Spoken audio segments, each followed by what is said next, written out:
Kalau itu benar, berarti mafia ini sudah terlalu menjamur. Ini mohon maaf, sudah seperti menjadi budaya bagi hakim yang brengsek.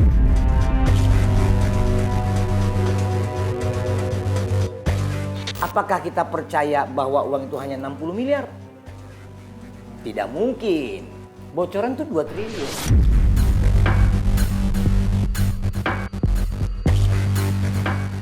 Pertama, kita harus melihat ini tidak institusional, tapi personal.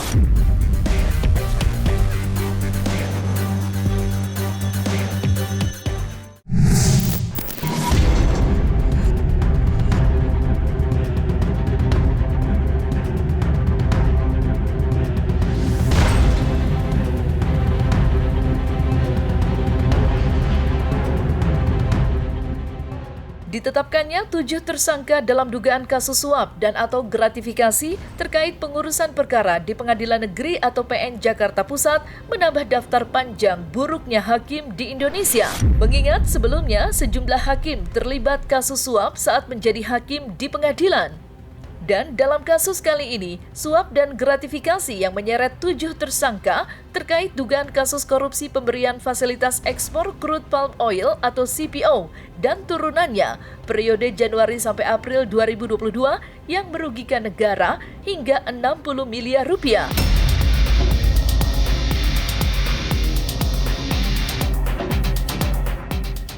Lantas, apa kata Sekretaris Indonesia Audit Watch Iskandar Sitorus dengan kasus kali ini?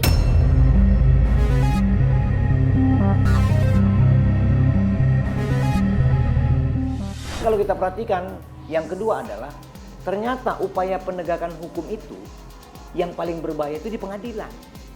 Bukan di level polisi atau di level jaksa. Sebab inilah yang nanti mengatakan hitam atau putih. Faktanya seperti hari ini. Nah kemudian kalau disebut apakah ini Ketua Pengadilan Jakarta Selatan? Belum.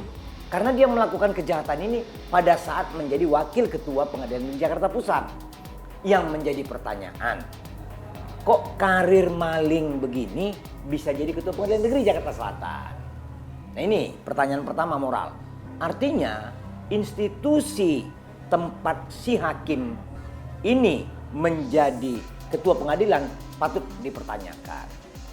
Nah, kalau lahir yang kedua adalah kenapa terjadi suap terhadap si hakim ini?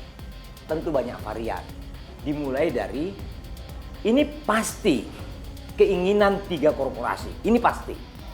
Ini adalah rentetan yang luar biasa yang menunjukkan bahwa antara korporasi yang 3 dan lawyer atau pengacara yang menjadi penghubung ini luar biasa dekatnya.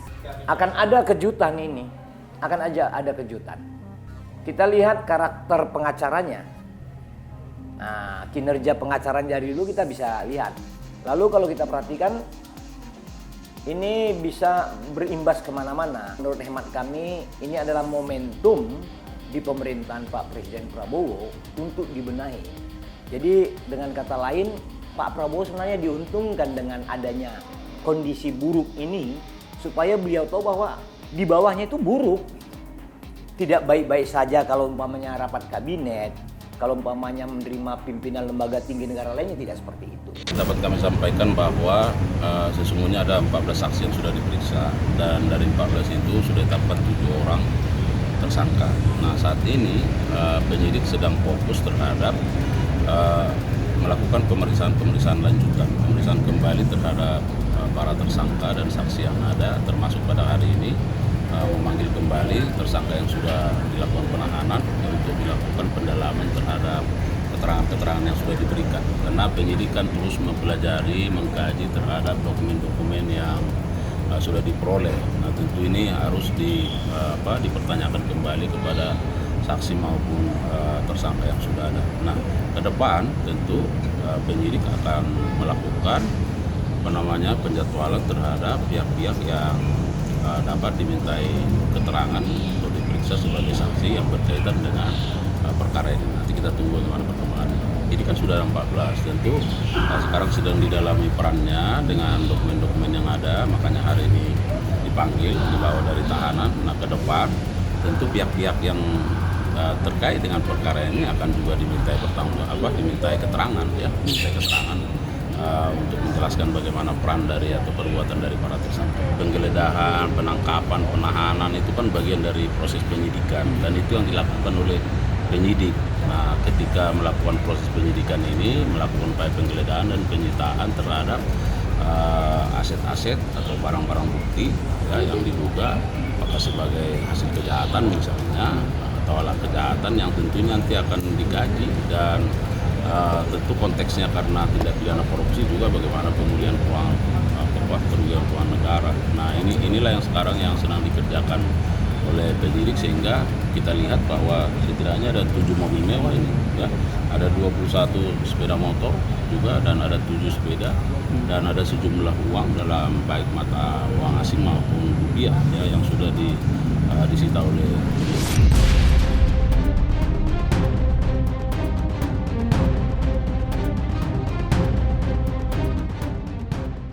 Terbongkarnya kasus dugaan suap dan gratifikasi oleh Kejaksaan Agung mendapat apresiasi oleh Iskandar Sitorus. Meski begitu, Iskandar mencurigai adanya aliran dana yang jauh lebih besar nilainya lantaran diduga menyeret banyak nama dan korporasi besar. Atas dugaan itulah, Iskandar berharap penyidik kejaksaan tidak hanya fokus pada nama-nama yang sudah ditetapkan menjadi tersangka, tetapi juga melakukan penyidikan terhadap dugaan lain, agar kasus ini terbongkar secara tuntas. Apakah kita percaya bahwa uang itu hanya 60 miliar? Tidak mungkin. Bocoran itu 2 triliun. Bocorannya 2 triliun. Nah, jadi kalau kita perhitungkan menjadi rasional. Tinggal kami mencermati sampai hari ini jaksa belum menyentuh 3 korporasi ini. Jadi follow the money tidak akan bisa didapatkan dengan tuntas ketika pemilik uang atau yang diuntungkan dengan kasus onslaught ini tidak diperiksa. Kami yakin follow the money-nya kemana-mana nih. Tidak hanya sebatas di situ. Dan ini pasti sudah diatur rentetannya. Tidak mungkin hanya di level pengadilan negeri.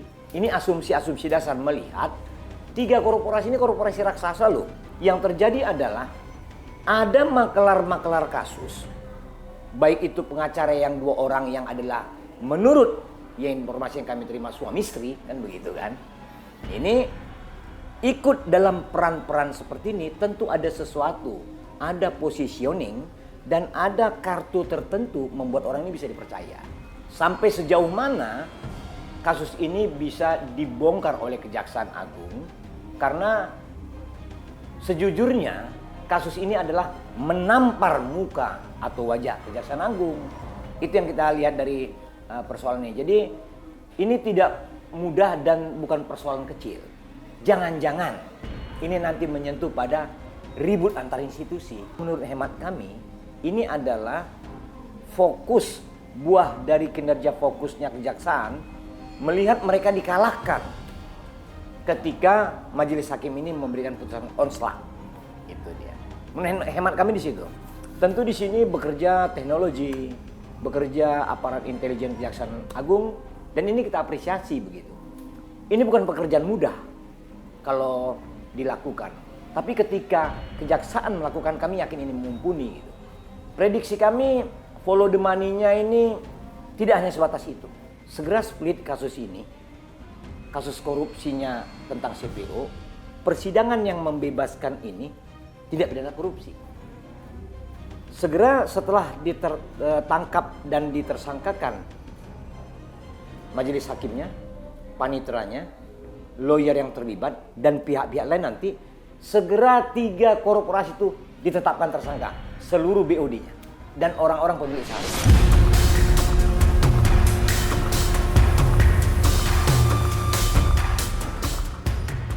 Terungkapnya kasus penyuapan dan gratifikasi yang dilakukan Ketua Hakim dari Pengadilan Negeri Jakarta Pusat mendapat sorotan tajam publik. Tidak sedikit yang menuding jika kasus ini erat kaitannya dengan kasus penyuapan trio hakim Kejaksaan Pengadilan Negeri Surabaya, yaitu Erin Tuah Damanik Mangapul dan Heru Hanindyo yang menangani kasus perkara Ronald Tanur. Lantas, apa kata Iskandar Sitorus?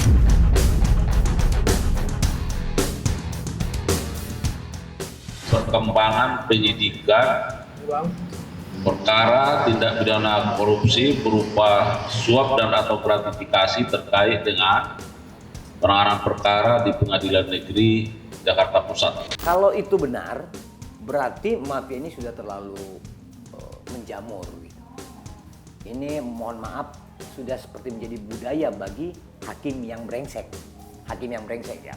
Karena tidak juga hakim itu semuanya buruk, tidak. Dalam beberapa kasus yang terpublikasi terlihat juga hakim yang punya moral gitu ya. Tapi kan komposisi yang punya moral dengan yang buruk sepertinya sekarang sudah lebih banyak yang buruk gitu. Nah, kalau kita perhatikan dari kasus Zarok ini mengalir, seperti itulah penilaian kita. Semua peluang itu barangkali bisa saja jika ada fakta-fakta hukum, ada bukti permulaan yang cukup, ada kecukupan bukti bahwa pihak-pihak tertentu dapat diminta pertanggungjawaban dalam perkara itu. Nanti kita lihat bagaimana perkembangan. Yang pertama, kita harus melihat ini tidak institusional tapi personal ya, sehingga kita melakukan tindakan penegakan hukum terhadap oknum. Itu yang pertama. Yang kedua, bahwa apa yang sudah dilakukan oleh Mahkamah Agung, oleh Komisi Yudisial, saya kira baik karena itu memang tugas mereka ya. Misalnya melakukan antisipasi tindakan setelah yang bersangkutan dinyatakan tersangka. Nah, tentu ada kepegawaian yang harus diatur. Nah, kalau KY misalnya akan melakukan investigasi terhadap etik, dari sisi etik saya kira itu menjadi tugasnya Komisi Yudisial.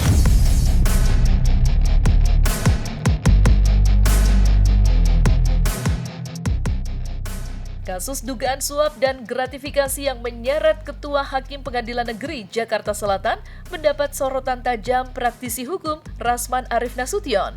Rasman mempertanyakan kinerja hakim yang bobrok yang tak pantas disebut yang mulia. Oleh karena itulah, Rasman menyinggung pengawasan yang dilakukan Mahkamah Agung, mengingat kasus suap dilakukan oleh wakil Tuhan di bumi. Maka seperti inilah kegeraman Rasman atas kasus yang menyeret Ketua Hakim Pengadilan Jakarta Selatan. Tanggapan saya terhadap penetapan tersangka dan penahanan anggota dan Ketua Majelis Hakim Pengadilan Negeri Jakarta Utara, dan salah satu di antaranya adalah Bapak Muhammad Arif Nurianta yang saat ini menjabat sebagai Ketua Pengadilan Negeri Jakarta Selatan. Jadi aktif ya, aktif, bukan purnawirawan, belum pensiun. Dan yang bersangkutan tersangka dan ditahan.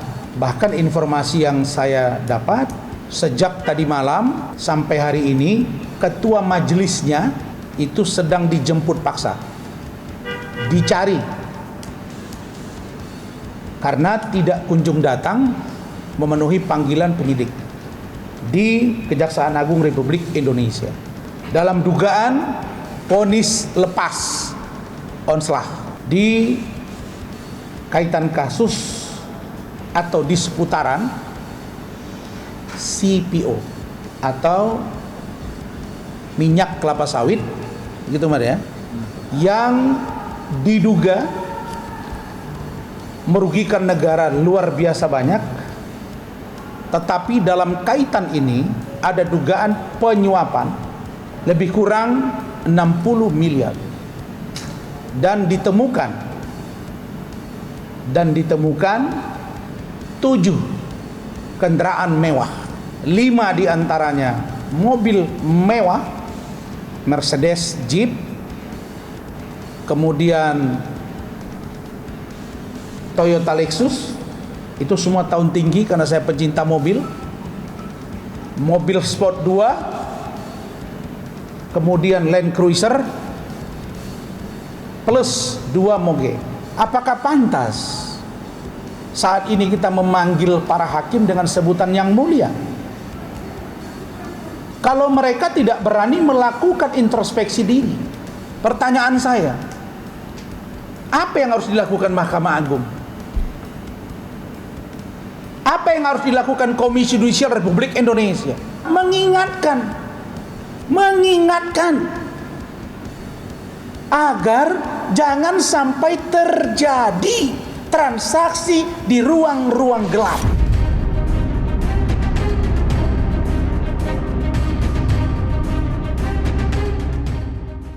Nah, selesai sudah Cumi Lovers, saksikan terus Cumi Camp In-Depth, kabar lengkap, mendalam, dan akurat dari narasumber terpercaya.